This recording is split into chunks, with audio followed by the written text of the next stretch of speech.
Alright, so, greetings from Houston, Texas. Mike coming at you from AT Astro, Area of Truth, Aspect, and Predictive, or Relationship in this particular case, Astrology. And today I am coming at you with a Synastry topic. We are talking about Moon Pluto aspects in Synastry.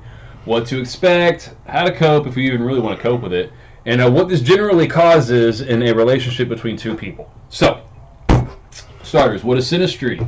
It's a pretty easy one if you've already been studying astrology for a little bit. A synastry chart is when you take two people's chart and you put them on top of each other.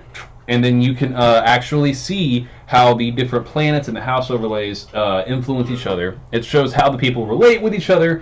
It shows how they get along. The composite chart, which is probably more important for the overall analysis, is going to show what the relationship is and what is created by the relationship. But the Synastry chart is going to definitely signal initial attraction. It's going to show how they relate to each other on a day-to-day level. It shows a lot about the nuances about how two people interact with each other. So, Moon Pluto aspects. It's a really important topic for me specifically because I've dealt with relationships that had very strong Moon Pluto aspects in Synastry before. And I tend to actually, because they are so important, I look for them first when I'm checking out a Synastry chart. Well, Pluto aspects in general, but Moon Pluto aspects are particularly intense and heavily felt.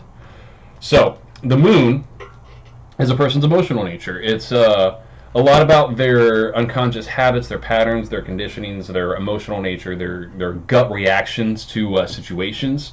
It's their reactions to emotional stimuli. And then Pluto is a much more subconscious force. It's a generational planet. It moves particularly slowly. It does have an effect, though. It does affect somebody at a subconscious level and at a generational level. So, like, you've got the Pluto and Leo generation, which is a hippie generation. The Pluto and Virgo generation, it's my parents' generation, punk rockers, 70s people, whatnot.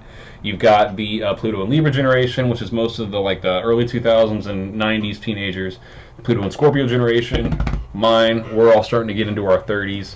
And then we've got the Pluto and Sagittarius generation, which they're the new millennial, Gen Y, the Generation Y people, or Generation Z. Yeah, Gen Z. Yeah, there we go. And then we got the Pluto and Capricorn generation, where they're all babies right now, small children. So when you have somebody's such a personal planet, like the Moon, coming in hard contact to another person's Pluto, a very interesting bond develops. And you definitely want to look up what type of aspect it is. Either it's the sextile, the trine, which are easy to deal with. There's still some of the negative aspects that I'm about to explain present, but not. It's easily dealt with. And there's the hard aspects, the ones that are really going to notice. Those are that's the conjunction, the opposition, and the square. Now, you will see some problematic stuff occurring when you see the quincunx or the inconjunct. I don't like the term quincunx. I think it's pretty pompous and pretentious to say that word. So yeah, the inconjunction, you will see a lot more of the negative consequences and very actually few of the positive benefits of this aspect.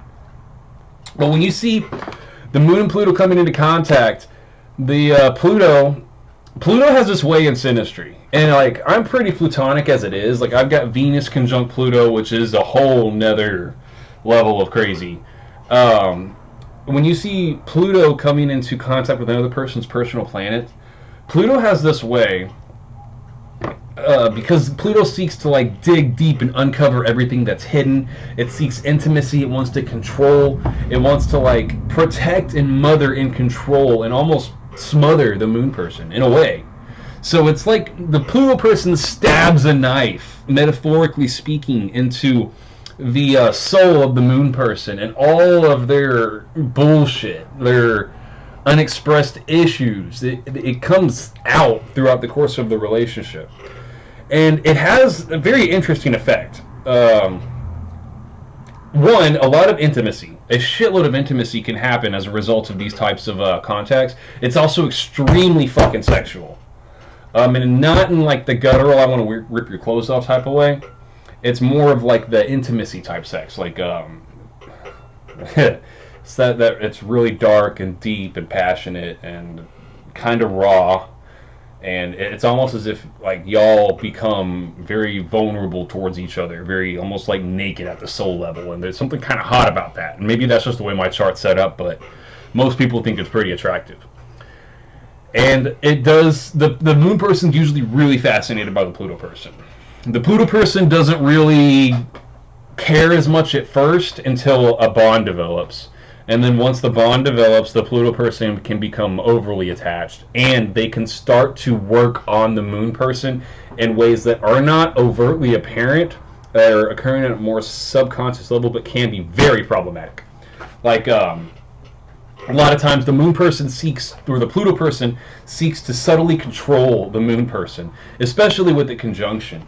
The moon person will try to take advantage of the moon person, see if they can get the moon person to do what they want, or if they can get them to like acquiesce to their subtle demands on a day-to-day basis.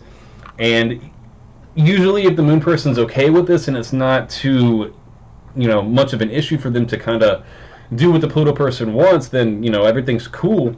The issue comes when the Pluto person starts to expect like extreme loyalty from the moon person, or they want to completely just control the way the moon person emotionally feels about any situation, or the way they react with another individual. With the conjunction, it's the most difficult for the moon person to do anything about it, but the Pluto person isn't as inclined to try to fuck over the moon person emotionally, so to say. With the square and the opposition, you can see some pretty big problems. I've been at the receiving end and the giving end. I've been the Pluto person on both sides. I've had my moon receiving hard aspects from somebody else's Pluto, and it was a nightmare for me. I mean, I was completely just, I was held into the relationship with, there was no way I was backing out. I was just completely hypnotized by the Pluto person. And then also, I have been the Pluto person with the moon person and hard aspect to my Pluto. And I wouldn't say I was hypnotized, but definitely any situation where I felt like I was losing control of the moon person's ability. If I felt like I couldn't influence the moon person's decisions or the way they felt about me, it kind of would send me into a rage. And I've got some issues personally related to Pluto, and a lot of people do in their natal charts. People with less plutonic issues are going to handle this energy a lot better. Or a person who has plutonic issues but has evolved and learned to recognize them is going to handle it a lot better. But it can be very problematic. There can be a lot of fighting, but at the same time, the draw between each other, it's like the moth to the flame. They get so attached so quickly. The amount of emotion that can come out between the two of them, it's very passionate, it's very sexual, it's just intense, and it's like a drug. You can't get away from it. However, I will say, sorry, I'm fidgeting. It's kind of hot. Houston, Texas is a very, very hot place. I will tell you that now. The amount of draw is difficult to get away from. Usually, if the moon person is a little bit uncomfortable by this, they will get out pretty quickly. Like Aquarius moons typically don't like this very much. Unless they have hard Pluto aspects elsewhere in the chart. Libra moons tend to get a little bit weirded out by it. Aries moons will run very fast. But if the bond is allowed to build long enough, no matter what moon sign you have, no matter what you have going on in your chart, you're going to get locked into this. So, betrayal. Betrayal in a relationship that has this type of aspect can be extremely traumatic for both people involved. If the Pluto person betrays the moon person, they can leave them feeling just completely empty inside. Because they've given so much of themselves to the Pluto person throughout the course of the relationship that it's almost as if like their bond is just cauterized and a whole part of them is gone. The Pluto person will literally take a part of the moon person with them when they leave. The moon person, if the moon person leaves or betrays the Pluto person, they tend to act with extreme amounts of anger or extreme amounts of depression. That's where it starts to get pretty bad. The Pluto person can self-destruct. The Pluto person can try to do anything to get the other person back. They can resort to lying, manipulation, they can resort to threats, they can resort to guilt trips. They will do anything to get the moon person to stay because they do not want to lose that bond, because Pluto is all about the psychological need for death and rebirth. That's a weird thing about Pluto. It's got an interesting dichotomy to it. Pluto does not want change. It does not want things to change, but also it craves it. And it subconsciously creates situations that will spike and cause change to allow for an unhealthy part of their personality to die through trauma, through emotional trauma, so that a new part of themselves can become reborn. See, I have been fortunate enough to have gotten in enough platonic relationships early on in my life to have experienced the pain and not understood what was going on. And I was able to do something about it and research and use astrology as a way to cope with it, with my own issues, because mine were pretty bad. And understand that everything's a process. These relationships, they feel faded, they feel karmic, they feel so intense. You and the other person can't get enough of each other. Y'all can't leave each other alone. The sex is incredible, but it's like a roller coaster. It's like, is it over? No, it's not over. Oh yeah, it's over, but I feel like I'm dying, so I'm going to do anything to get it back. And those types of, that emotional roller coaster, it's exhausting. And so people who are experiencing heavy Pluto contacts in their Synastry chart need to really understand the nature of Pluto and Pluto's need to sort of push out negative, poisonous parts of themselves and through another person. They're trying to work out these unhealthy patterns related to fear of loss, related to fears of abandonment. And also the interesting thing about Pluto moon contacts is Pluto can engender those types of feelings, those issues related to fear of abandonment on the moon person, especially if it's happening in Scorpio, because Scorpio moon already has inherent issues related to fears of abandonment, fears of loss. So the Pluto person really, because the moon reflects whatever is hitting it. So if Pluto is conjunct the moon, the Scorpio moon person will begin to reflect those tendencies. Granted, they can handle it a little bit better, but still.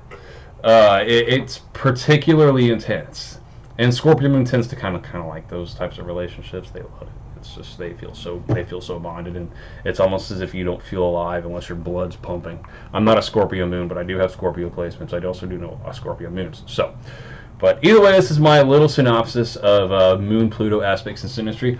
I hope this was helpful. If it was, feel free to contact me. I will definitely be posting a link down below so you can get a hold of me via my personal Facebook or via my email. You can also give me donations if you'd like, so I can continue to produce great content for y'all guys through Cashapp. I will be putting down a link for that as well. I will be releasing a new episode of my podcast tomorrow with the beautiful Brittany Robinson. That will be posted to my channel tomorrow afternoon. And until next time, guys.